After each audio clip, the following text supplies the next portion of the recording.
Okay, just came in through the door there. Here's the, these are silver sides, aren't they?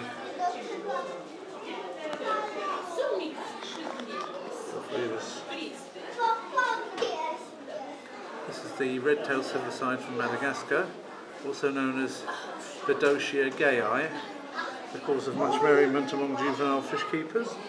There's the male, very gaily coloured. This is a fish that I particularly love. Don't have to look up, and neither would anybody that's watched my channel from the beginning.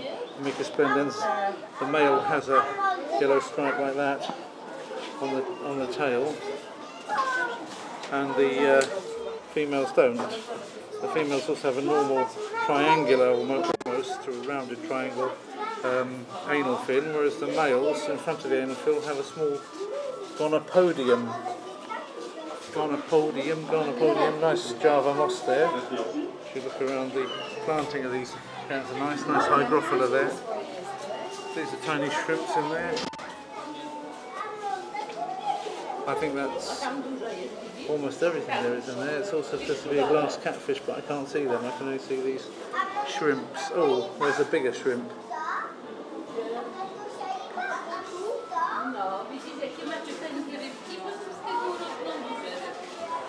There's a puffer. This is the green puffer, Tetraodon fluviatilis. It's also got tetrodontocin in it. These are not the fish which is fugu, because it's a river fish. It also comes from East Asia and Southeast Asia, rather, not that far north in East Asia. But it's not the fish which they would use for in Japan. This is an ancistrus that I've got plenty of in my tanks. And the most of this seems to be made up of guppies which have not been bred selectively. Strangely, there are some goldfish there, most of which are black form because they're probably born here and not subjected to the sun, which turns them gold. This is called fish from Polish rivers. So obviously you've got your rudd there, roach. That's a gudgeon. I actually do like gudgeons, so I remember fishing for gudgeons in my hometown. I used to enjoy fishing for them. They were quite easy to catch. There's another one down there. And I've kept gudgeons as well that I've caught. And they're quite good fish. There's not many more species visible than that. Is that a small tench down there? Yes, there's a small tench down there. That's a tench. Tension is rising. What have we got here? Blind cave characters. So obviously they won't be filmed very easily. That one's unfortunately got a hunched up back. He obviously didn't see and bashed into the wall. Oh, nice, Southeast Asia, lots of tiger barbs. And these ones who I can never remember the name of. It's quite a new species. It wasn't around when I was a boy. Not in the trade anyway. Obviously it existed in rivers, but people hadn't got it yet. It looks like it's been painted that way, but it hasn't. That's its actual natural colour.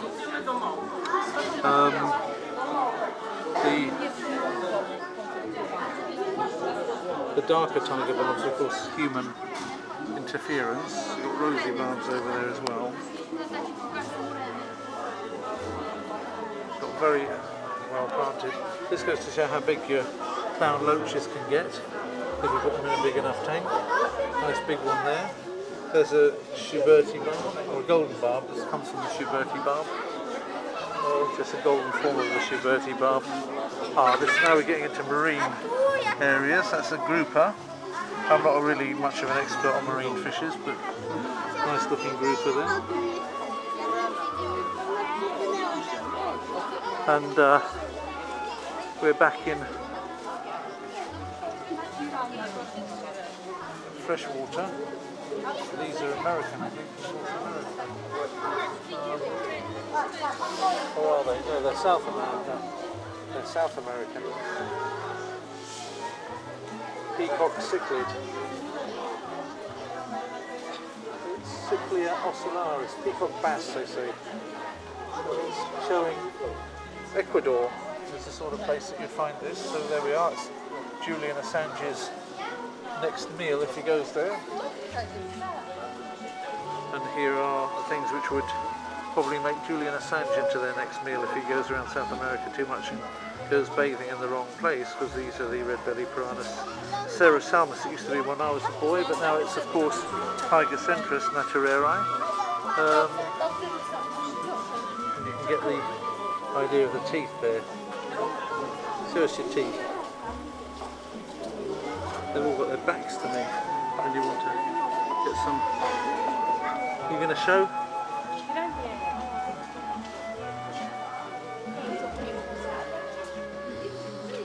Right, well there we are. That's a bit worrying, isn't it? Look at the crack in that glass. And I can feel it. If I put my finger across, you can just feel the... I don't know if anybody's aware of that, but that's the sort of thing that would mean the whole thing would come flying out and cause quite a lot of difficulty. As well as it would be such a pity for all these lovely fishes. Looking at a crack like that is very, very worrying. They should at least have something on there that shows that they're aware of it.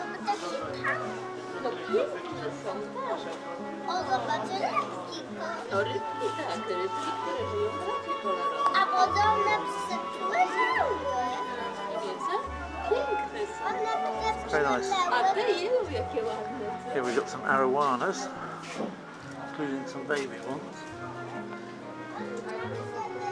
Some big fish in the bottom. Some stingrays, Potamogeton stingrays. See why it's called bony tongue. Got like a tongue there, osteoglossus it's called. Although the big ones are called Arapaima gigas. This may be actually an Arapaima, which means if it is one, it will get to be the biggest of them all. It's not big at the moment though. I think somebody's found it's got too big for their tank and gifted it to the zoo. So that's an Arapaima gigas. It's not a juvenile one, I think. There's another one there.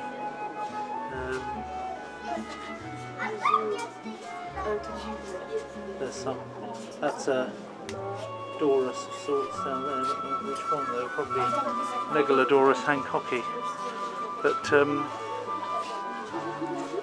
it doesn't say what all of them are, but it says about the main arowana osteoglossum, and it talks about the Potamotrigon, not Geton, Potamotrigon. Potamogeton's a lily. A Potamogeton. Got my Latin names muddled up. Okay. These are nice. These are, I think, Lake Malawi, aren't they? It doesn't say. It doesn't tell it. Oh yeah, it's down here. It's Tanganyika. Completely wrong. Tanganyika. Malawi and Tanganyika both got very original species that you don't find anywhere else.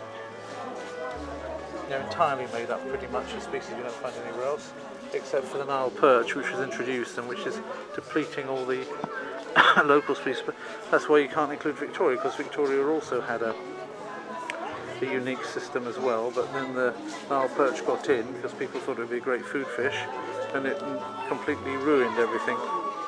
So think about that before you introduce fish where they don't belong. Nice corals in that one. And these are the mormyrids, also known as elephant noses. You can see these engraved on pharaohs' graves. They were considered sacred by the ancient Egyptians. Very intelligent fish and very empathetic fish. When one of them gets ill and can't breathe, the others take it to the top. They make a weak electric current. They don't see very well, but they have a weak electric current. Under their mouths they have this probe, which also probes electronically around in the substrate. Oh, you can hear. It says, listen to this. It's not a technical problem. It's the sounds of the voices of these fishes. So you can hear the electric currents being picked up by the microphones in the water. I can't see where the microphones are, but apparently that's the noise of all of these mormyrids making their electric currents, and that's a Siamese Crossicylus siamensis. I've got one of them in my tank at the moment, not quite as big as that, but I can see where it's going now, and I've seen how big they get. I love this fish actually. I call mine my dolphin. It's an excellent fish to keep. playful, doesn't hurt anything, chases a bit but doesn't hurt anything. And also in the bottom there were pelvic Aquarium cubensis, which have now, before I could really comment them, they've gone into hiding. Here we have the discus. There's some very pretty ones, golden ones there. Maybe I can get a little bit closer.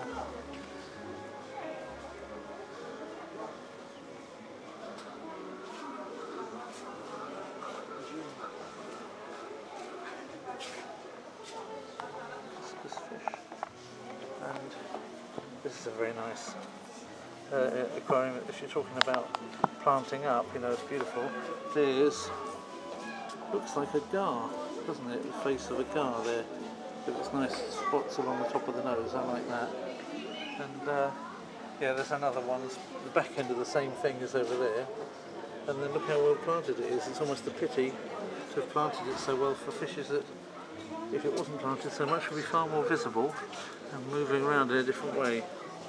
The Java moss has gone rampant in here, and there's some very nice snails as well, moving around on it. You have to be careful with how many snails you have if you want to have a nicely planted tank. Ludwigia, I think that is, not sure. If not, then it's Hygrophila, and there's some Vallisneria at the side there, and that's Kabomba.